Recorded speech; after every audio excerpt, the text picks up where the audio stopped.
Emmanuel Sandron, je suis très heureux de vous retrouver, même si c'est par l'intermédiaire de ces écrans interposés auxquels nous sommes habitués depuis quelque temps déjà, pour parler de votre actualité éditoriale qui est la traduction, une nouvelle traduction d'Alice au Pays des Merveilles paru chez Alice Jeunesse, mais aussi le prétexte est là pour présenter un peu la manière dont vous êtes devenue traductrice littéraire, ce que représente la traduction littéraire pour vous, comment est-ce que vous construisez votre travail, et peut-être on pourrait commencer par votre formation Oui, initiale, une formation de traductrice, mais qui aurait pu vous conduire à la traduction de modes d'emploi de matériel ah, électroménager. surtout pas. Mais envoyez des questions. Donc, d'abord, j'adore les langues et j'ai commencé par apprendre, par aller 4 étés en Angleterre quand j'étais adolescente. Et je me suis sentie à 16 ans, j'ai découvert ma passion pour la traduction et j'ai voulu devenir traductrice littéraire. On ne pouvait pas me faire changer d'avis, je voulais devenir traductrice littéraire. J'ai fait les études de traduction à l'école d'interprètes internationaux à Mons, que je pense que vous connaissez bien. Absolument, une excellente école. Je vous y ai Et précédé, je vous ai précédé pour… de 6 mois, de 6 mois à un an. Ah oui. Et Mais dans d'autres langues, parce que vous avez choisi des langues plus classiques que celles que moi j'ai choisies, mais ah, voilà. je ne sais pas. C'était le russe. Ah oui, ah, magnifique. Bon, moi, j'ai étudié l'anglais et l'allemand avec le néerlandais en option. Et en effet, on avait des cours de traduction de mode d'emploi que je détestais. Et donc, mon objectif, c'était de devenir traductrice littéraire. Après, après cette école-là, je suis entrée dans un bureau de traduction où je me suis ennuyée. Et j'ai fait un 3e cycle au Centre européen de la traduction littéraire, où j'ai eu des professeurs qui étaient des traducteurs littéraires chevronnés, qui venaient de France, qui venaient de Paris à Bruxelles. Et là, j'ai eu confirmation de ma vocation. J'ai eu confirmation qu'il fallait que je tienne bon. Et je me suis organisée pour traduire, mais ça a été difficile. Les premières années, ça a été très difficile pour me faire une place. Voilà. Alors, vous êtes aussi écrivain et Oui. j'aimerais peut-être que vous situiez un peu quelle est la part que prend le métier d'écrivain, c'est-à-dire de construire vous-même vos propres histoires que vous inventez et que vous écrivez, par rapport à la fonction de traducteur littéraire, qui est lui aussi un écrivain. Mais pour moi, c'est la même chose. Pour moi, le traducteur est un auteur. Et donc, en fait, j'ai publié ma première parution est un roman que j'ai écrit.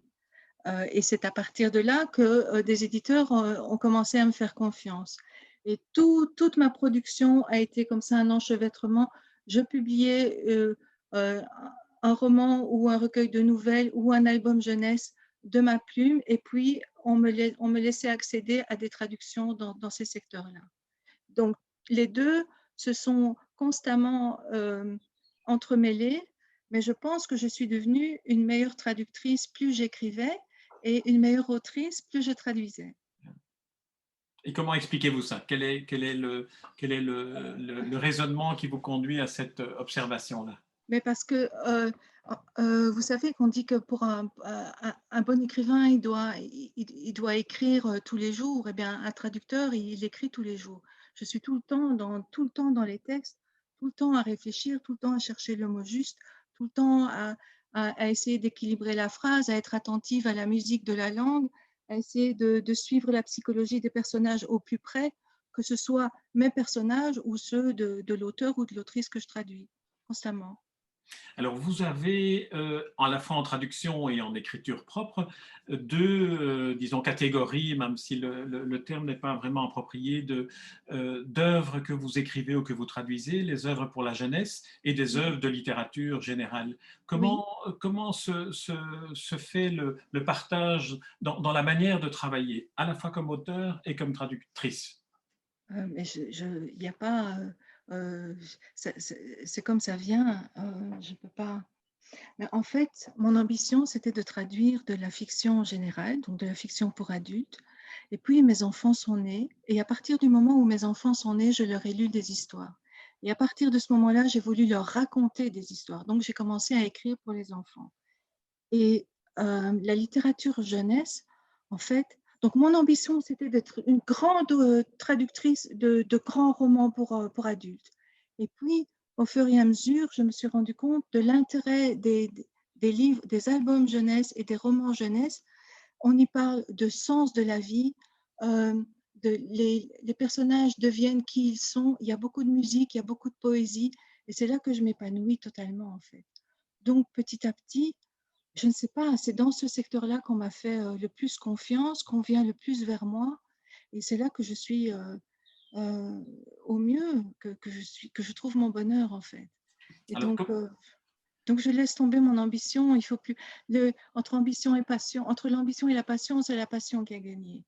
mais ma question portait plus, non pas sur la vocation ou sur l'ambition, Oui, mais sur la manière de travailler. Vraiment, est-ce qu'il y a une manière de travailler propre à la littérature jeunesse qui serait différente de la manière de travailler comme autrice ou comme traductrice quand vous traduisez, par exemple, les romans policiers de Peter Asp ou quand vous traduisez Jock van Leeuwen.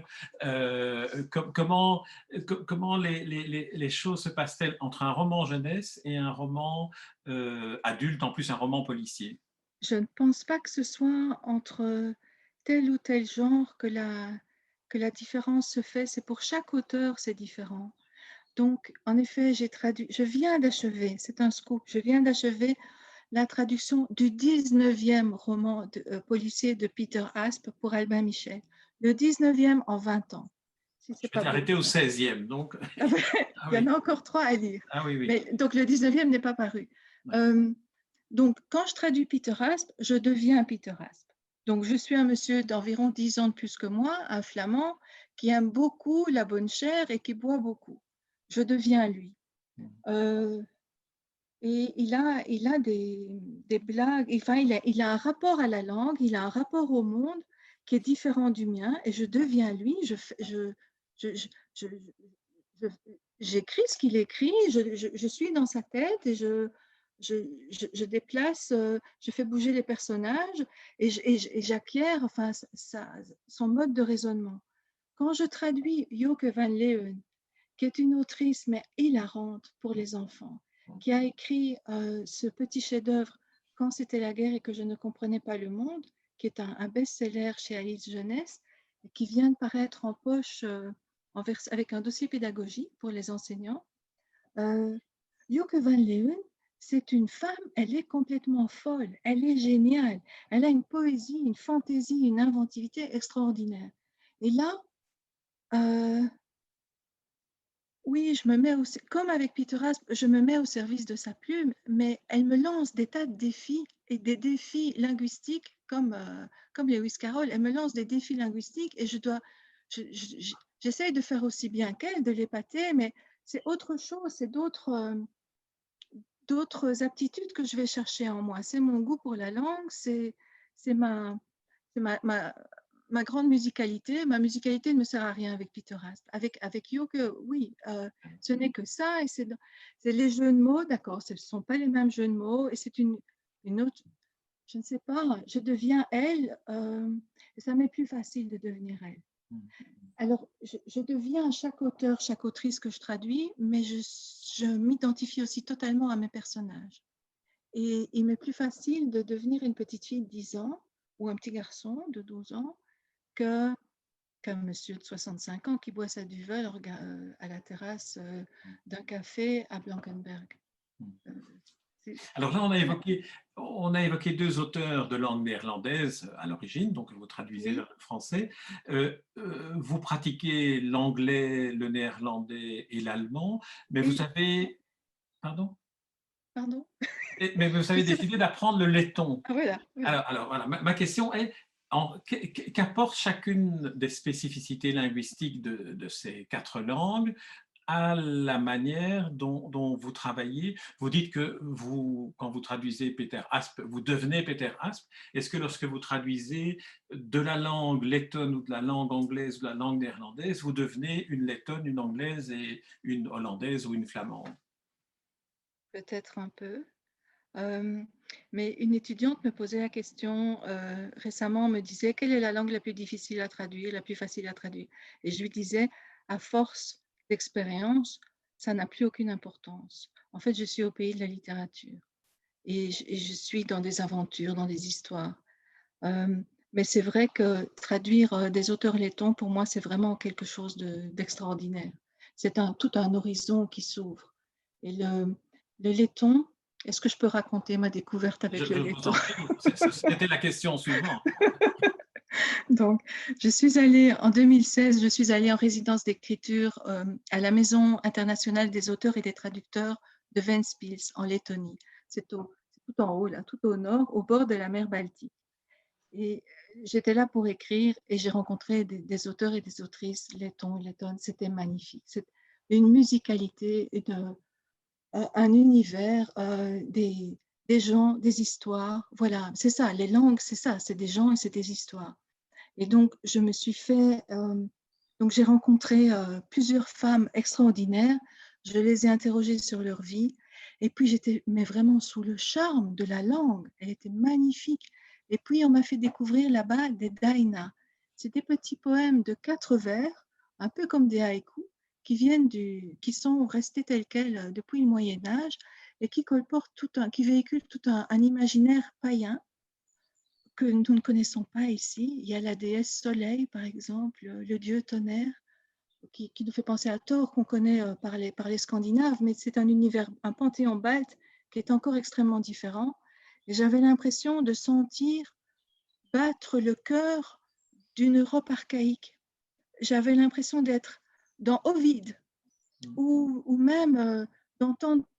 Parfois, j'entendais parfois du latin, parfois du sanskrit. C'était extraordinaire. Il fallait que j'apprenne cette langue. Voilà. Et alors, Et, donc ça c'est 2016, et alors 4 euh, ans plus tard, vous parlez le letton, vous traduisez du letton. Il y a quand même quelque part une sorte de constitution génétique qui fait qu'on peut comme ça absorber des langues aussi euh, facilement. il y a une distinction à faire. Souvent, on me dit que il vaudrait mieux que je ne me vante pas de ça, mais je suis faite comme ça. Je suis une femme de l'écrit, donc je ne parle pas couramment le letton. Je le lis et je le traduis. Mais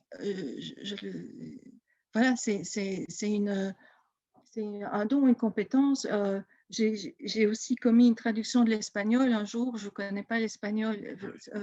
Euh, voilà, c'est comme ça. Mais donc, très vite, je lis une langue et je peux la traduire.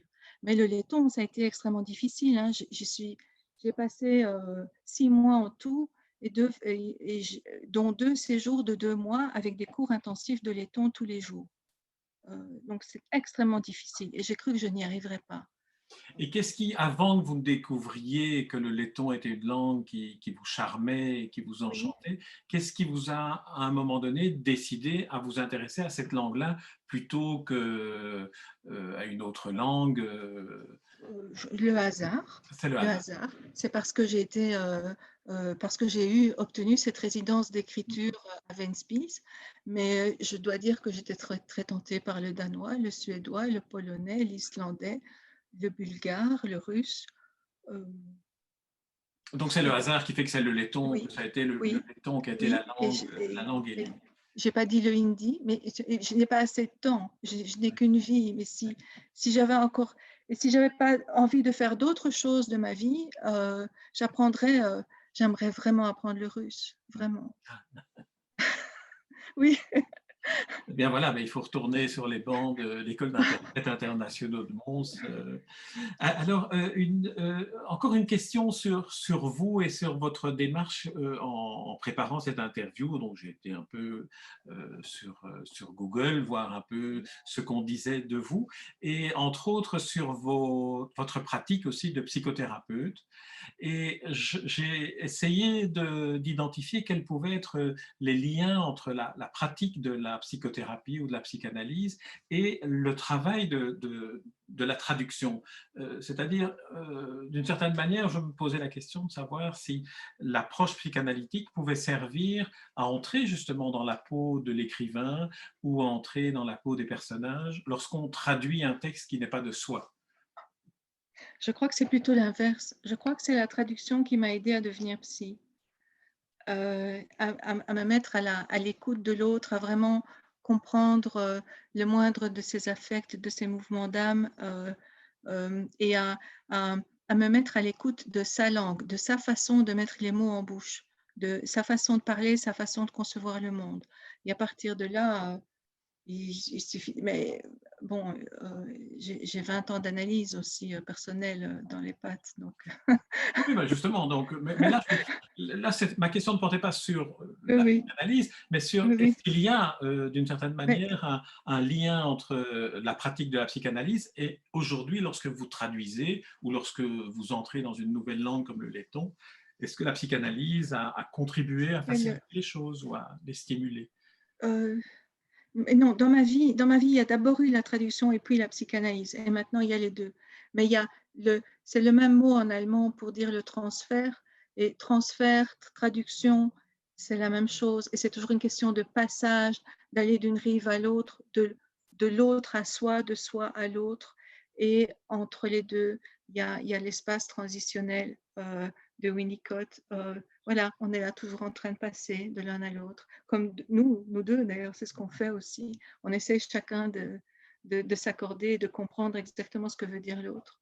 C'est toujours ça. Il y a une autre petite ligne dans la page Oui, qui vous présente sur Internet dans le domaine de la qu'avez-vous lu? psychanalyse, Oui. qui indique que vous pratiquez aussi la bibliothérapie. De quoi s'agit-il? La bibliothérapie, en fait, je voulais en faire je voulais systématiser ça, mais finalement, c'est très simple. Avec les patients, on parle de bouquins, mais on parle aussi de séries, de films. Et, euh, et souvent, euh, je vois qu'un patient ou une patiente qui a du mal à parler de soi, euh, si je mets si je lui dis et vous lisez quoi maintenant et qu'on parle du livre, tout d'un coup va surgir évidemment la problématique du patient et on va parler du personnage et puis tout d'un coup on arrive à décoincer quelque chose euh, surgit à la conscience et on peut en parler. Voilà. Euh, On dit qu'une des fonctions de la littérature ou de la fiction de manière plus générale, parce qu'effectivement ça peut s'appliquer aussi aux séries ou aux films ou au théâtre, est de permettre à celui qui lit ou qui écoute ou qui regarde de se sentir moins seul parce que d'autres formulent ce qu'il ressent et ce qu'il ne parvient pas à dire. Est-ce qu'il y aurait là aussi une forme de lien entre la psychanalyse et la littérature ou la traduction? oui, oui, le mot qui me vient, c'est truchement. Mm. Euh, le, L'interprète, voilà, truchement voulait dire interprète, c'est un vieux mot qui veut dire interprète. Le traducteur est un truchement, le psychanalyste aussi.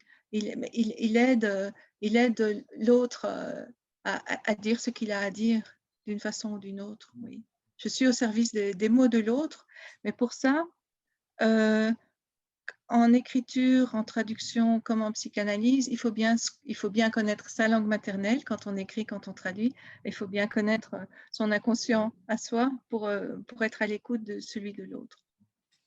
Alors j'aimerais vous faire réagir avant que nous n'entrions plus en détail dans le merveilleux Alice qui vient de sortir, qui est quand même un défi extraordinaire de traduire un livre aussi complexe et Oui, aussi riche que celui-là. J'aimerais qu'on dise un mot sur quelle est la fonction du traducteur littéraire dans le contexte de PEN International, qui est cette association internationale de défense du droit à la liberté d'expression. PEN International est une association qui a mis le traducteur littéraire comme porte-parole en quelque sorte et comme acteur essentiel de la liberté d'expression. Comment est-ce que vous, en tant que traductrice littéraire, vous percevez cette forme d'engagement-là?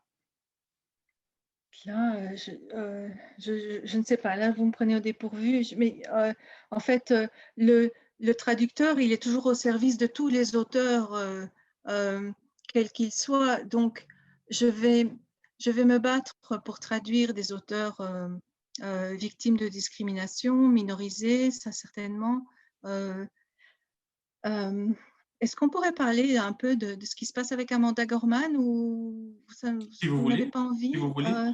Il y a ce débat qui nous a beaucoup surpris dans la communauté des traducteurs que aux Pays-Bas, on interdise à une personne blanche de traduire de la poésie écrite, des poèmes d'Amanda Gorman qui est noire.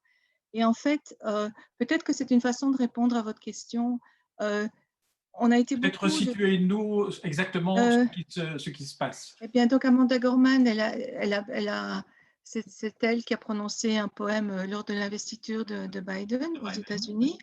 Et ce poème, aux Pays-Bas, la maison d'édition Meulenhoff a confié la traduction de ce poème en néerlandais à une jeune poétesse transgenre blanche, et une activiste noire a décrété que c'était scandaleux de confier cette traduction à une personne qui n'était pas noire. Et c'est un débat, il me semble que ça pourrait vraiment intéresser les membres de PEN, parce que ça touche à la question de la liberté d'expression, mais aussi à cette idée de passage et de respect de l'altérité qui nous tient tous à cœur en tant que traducteurs. Et donc, il nous semble que il ne faut pas être noir ou blanc ou jaune pour traduire un auteur. Enfin, la couleur de la peau importe peu. Ce qui compte, c'est d'être au service d'un texte, quel qu'il soit. Et donc, en même temps, il est un fait que les minorités, notamment noires, souffrent de quelque chose comme d'un plafond de verre, comme celui dont ont pu souffrir les femmes par rapport aux hommes dans de nombreux métiers. Et donc, il faut aussi être attentif à ça, à accorder une place aux auteurs et aux traducteurs noirs. Mais le métier de traducteur est un métier vraiment de passeur au service de l'altérité et certainement de la démocratie, bien sûr. Je peux ajouter que mes premières traductions, je les ai faites pour Amnesty International quand j'avais 16 ans. Ah, voilà. Très bien, mais vous ne deviez pas vous Ah justifier. non, mais, Voilà, non, mais c'est vrai. c'est un engagement, en fait. Voilà, voilà. C'est un engagement, mais il est tellement naturel qu'il est chevillé au corps et on s'en rend même plus compte, quoi. Voilà. Mais ce sur quoi je pensais que vous alliez pouvoir réagir, c'était sur le fait qu'une association internationale de défense de la liberté d'expression place la traduction littéraire au même rang que la création proprement dite. Et là, je trouve que cela coïncidait bien avec votre approche du fait que le traducteur littéraire est un écrivain. C'est là que vous vouliez en venir. Mais pour moi, ça me semble tellement normal, tellement naturel que je n'y pensais même pas. Je dois dire que j'ai participé pendant 6 ans au conseil d'administration de l'Association des traducteurs littéraires de France, et que c'est un de nos combats aussi, évidemment. Mais je l'ai dit tout au début, le traducteur est un auteur, bien sûr, oui. Alors, bravo Le Pen, bravo. Très bien. Eh bien alors, si vous voulez bien, nous allons passer à un petit échange à propos de Alice au Pays des Merveilles. Alors, première question, quand on se dit que l'on va traduire ce qui est un chef-d'œuvre de la littérature mondiale, qui a été traduit dans toutes les langues du monde et qui est en plus un texte où je dirais presque la complexité linguistique est multiple, multipliée par les jeux de mots, multipliée par le type de personnage qu'on y trouve, par la constitution même du récit. Qu'est-ce qu'on ressent au moment où un éditeur, Alice Janès en l'occurrence, vous dit tiens, est-ce que vous ne traduiriez pas, cher Emmanuel Sandron, Alice au Pays des Merveilles de Lewis Carroll? Écoutez, quand on me l'a proposé, j'étais en face de l'éditrice, j'ai dit pardon et je me suis assise. Mes jambes se sont coupées. J'avais le cœur qui battait très fort et j'ai dit non, non, non, non. Et puis j'ai pleuré. C'est une émotion extraordinaire. c'est comme, enfin, c'était un objectif, c'est peut-être un objectif tellement haut qu'il était irréaliste, impossible pour moi. Et puis voilà, on me le propose. Et donc, j'ai dit non, non. Pendant 3 jours, j'ai dit non. Mais j'ai dit, je, je voudrais un laps de temps pour réfléchir, mais c'est non. Mais c'est oui, bien sûr. Mais c'est non, mais c'est oui. Voilà. Voilà. Ah oui, J'ai- et- c'est une réponse très Lewis carolienne, je dirais. Mais c'est oui, mais c'est oui, non, mais c'est oui, mais c'est non. Ouais, on en dirait fait, Alice, en Alice au fait, pays de la traduction.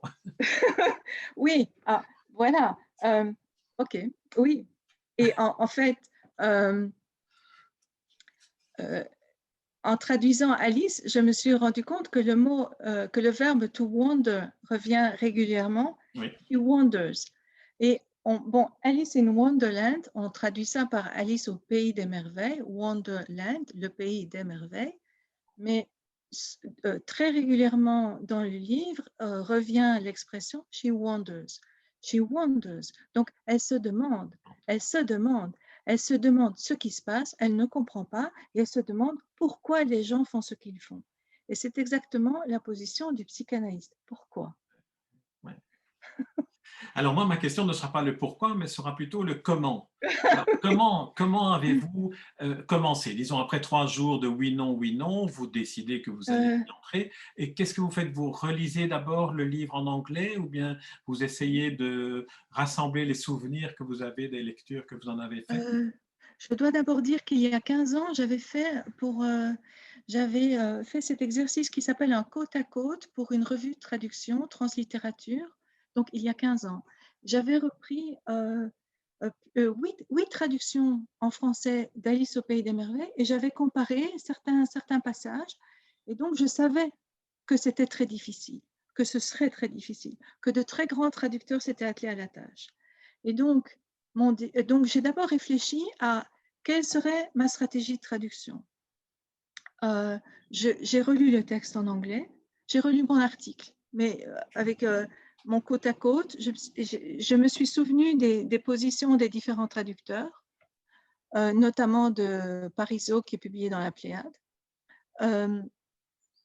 Et puis, j'ai relu le texte et en le relisant, mais j'ai ri énormément.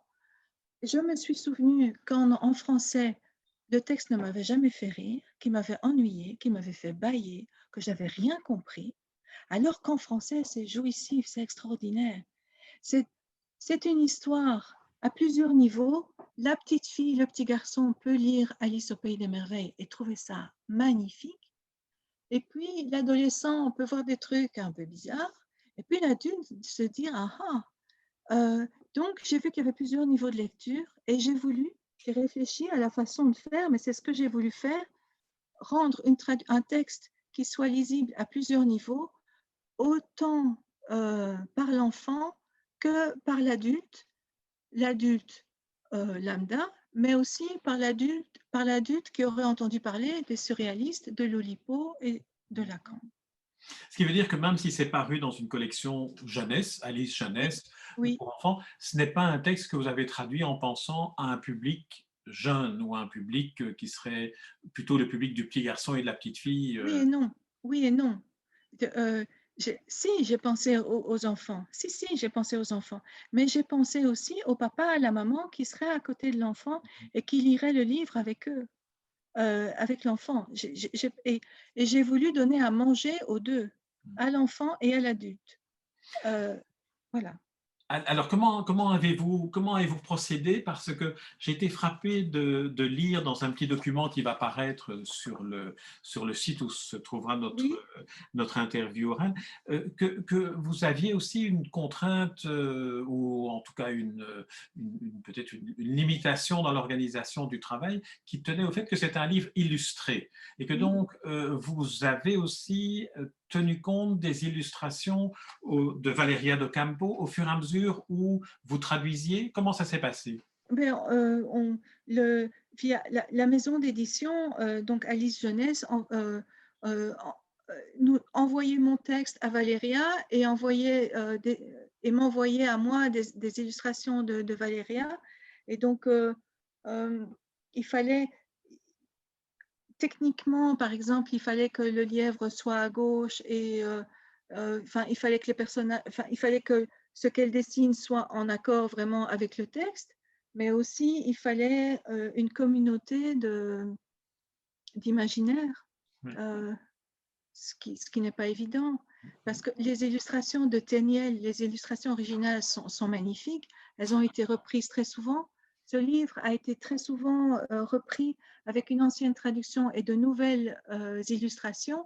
Et ici, on a fait le pari de changer à la fois le texte et les illustrations. Donc, c'est vraiment un, un album très riche. Et voilà, euh, c'est concerté, oui, oui. Alors c'est aussi un texte, le roman Alice au pays des merveilles est aussi un texte d'une très grande richesse dans les doubles sens, dans les multiples sens, dans les allusions. Comment est-ce qu'on travaille cet aspect-là d'un récit comme celui-ci, qui est faussement connu de tout le monde? On connaît tous plus ou moins un peu comme les grands classiques comme Don Quichotte ou d'autres. Euh, Par contre, quand on entre réellement dans l'exercice de traduire, comment est-ce qu'on appréhende la difficulté linguistique et la difficulté des sens multiples que l'on peut donner en anglais? Vous avez cité l'exemple du I Wonder et Wonderland. Oui. Est-ce qu'il y a d'autres exemples comme ça qui vous ont interpellé et que vous avez dû travailler vraiment au corps? Ah, je ne sais pas, mais c'est partout, c'est tout le temps. Il y en a 3 par page et parfois il y en a 3 par ligne. C'est un casse-tête impossible. Donc la première chose, c'est de repérer les jeux de mots. Euh, et puis, donc il y a les jeux de mots dans la phrase et puis il y a les jeux de mots en réseau. Comme je disais tout à l'heure chez Wonders, on le retrouve, au début on ne s'en rend pas compte, c'est à force. Il y a le mot tail qui revient très régulièrement. Ah ah, ok, des queues d'animaux, mais je ne sais pas, je peux parler de Monsieur Souris ou alors, ou je peux parler des 2 tortues. Oui. Et il y a 2 tortues. En anglais, il y a 2 mots pour tortue. Il y a turtle et tortoise. La tortue de mer et la tortue de terre. Ok, turtle, tortoise. Euh, dans dans la traduction d'Henri Parizeau, il parle de tortue fantaisie et de tortoise. Ah ah, mais qu'est-ce que c'est que ça? Parce que, en fait, Lewis Carroll fait référence à un mets très apprécié fin 19e, début 20e, la soupe à la tortue. Personne n'a entendu parler de soupe à la tortue aujourd'hui. Les enfants d'aujourd'hui, moi-même, j'ai jamais mangé de soupe à la tortue. Et vous? Jamais. Voilà. Et pourtant, euh, on sent que Lewis Carroll s'amuse en jouant avec Turtle et Tortoise. On le sent. Euh, euh, il faisait déjà ça au début quand Alice tombe dans le puits. Vous savez, elle court après le lapin, elle tombe dans un puits, elle tombe, tombe, tombe, et la chute dure tellement longtemps qu'elle pense, qu'elle a le temps de penser à sa chatte, et elle se demande si sa chatte attraperait des souris. Et puis, elle se dit, oui, mais je suis dans les airs. Alors, euh, elle pense aux chauves-souris. Et il y a tout un jeu de mots, do cats eat bats? Et puis, donc, est-ce que les chats mangent les chauves-souris? Mais vous entendez cats eat bats? Et puis après, do bats eat cats? Est-ce que les chauves-souris mangent les chats? Euh, euh, Ça, ces permutations de consonnes ou de voyelles, c'est aussi ce que fait Lewis Carroll avec Turtle et Tortoise. Donc là, au lieu de traduire un truc qui n'a ni queue ni tête, Tortue Fantaisie et Tortoise comme Parizeau, j'en ai fait tordu et dortu. Voilà. Et en fait, rien qu'à ce niveau-là, l'enfant, il dit, oh, c'est marrant. Mais après, c'est un fil, on a toute une pelote et il va y avoir plein de jeux de mots parce que Tortue et Dortue vont raconter les cours quand ils étaient à l'école sous la mer. Ils avaient un cours de m'histoire ancienne, m'histoire contemporaine. Ils ont eu des cours de quoi? Oh, de destin à la Corée et à l'huile de foie de morue. Enfin, c'est ça va dans tous les sens, ça va très très loin. Je voudrais parler des chansons aussi. Est-ce que j'ai le temps? Je vous en prie. Bon, donc, il y a les jeux de mots, il y a les jeux de mots, mais aussi, il y a les détournements de poèmes ou de chansons connus à l'époque de Lewis Carroll. Le texte date de 1865. Et quand Lewis Carroll il fait dire des choses très rigolotes à Alice, elle perd la mémoire, donc elle essaye de se souvenir d'un poème qu'elle a appris par cœur à l'école, et c'est un poème, et qu'elle le déforme. Mais les traducteurs, en général, les traducteurs traduisent littéralement ce poème déformé. À quoi ça sert? On ne connaît pas le poème d'origine et donc on ne voit pas les décalages. Donc, là, du point de vue de traduction, c'est complètement raté parce que l'objectif de la traduction, c'est créer chez le lecteur cible le même effet que chez le lecteur d'origine. Donc, il faut changer. Il faut trouver des chansons ou des poèmes contemporains connus en français aujourd'hui et les déformer. Voilà. Ce que vous avez fait avec le chameau et le lézard, c'est ça? Oui, le chameau et le lézard. Vous voulez que je vous lise le début du chameau et le lézard? Alors, lisez-moi le début du chameau et du lézard, tout en sachant que ceux qui nous écoutent trouveront ça sur le site. Moi, je l'ai, hein, sur Maître Chameau sur un astre perché tenait en son lombric un nuage. Maître Lézard, par l'eau d'or alléchée, lui tint à peu près ce langage. Et bonjour, monsieur du chameau, que vous êtes molli, que vous me tremblez beau. Et puis blablabla, vous êtes le persil des autres de ces bois. À ces mots, le chameau ne se sent pas de joie, et pour montrer sa belle soie, il ouvre un long brick, laisse tomber sa proie. Le lézard s'en saisit et dit, mon bon monsieur, apprenez que tout valseur vit aux dépens de celui qui l'égoutte. Cette leçon vaut bien un nuage sans doute. Le chameau, honteux et confus, jura, mais un peu tard, qu'on ne l'y donnerait plus. Alors, cette manière de faire, moi, m'a fait penser à un livre, mais dont le nom de l'auteur m'échappe, qui s'appelle Le Prince du mot tordu. Et Oui, on retrouve aussi, voilà, Pef, voilà. On retrouve aussi cette manière d'utiliser la langue française pour essayer de reconstituer d'une certaine manière ce que Lewis Carroll a fait à partir de ses références en anglais. C'est ça aussi, être un truchement et être un traducteur écrivain. Et vous dites Pef, mais je pense aussi à Claude Ponty, oui, qui, voilà, aussi, oui, aussi, exactement, qui a fait des choses extraordinaires. Eh bien voilà, on peut dire que j'ai traduit Lewis Carroll avec Pef et avec Claude Ponty en tête. Ben, les surréalistes aussi, et tout en sachant, en étant très attentive au jeu de signifiant signifié. Voilà.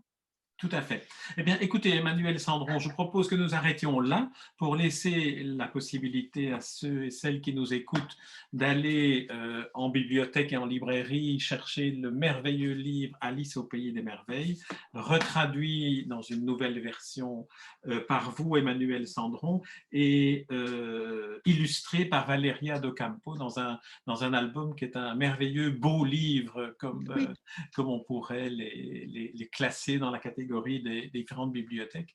Merci beaucoup Emmanuel Sandron, et alors nous nous reverrons bientôt pour votre actualité littéraire dès qu'elle survient. Merci, merci Emmanuel, à bientôt. À bientôt, un grand merci. Au revoir. Au revoir.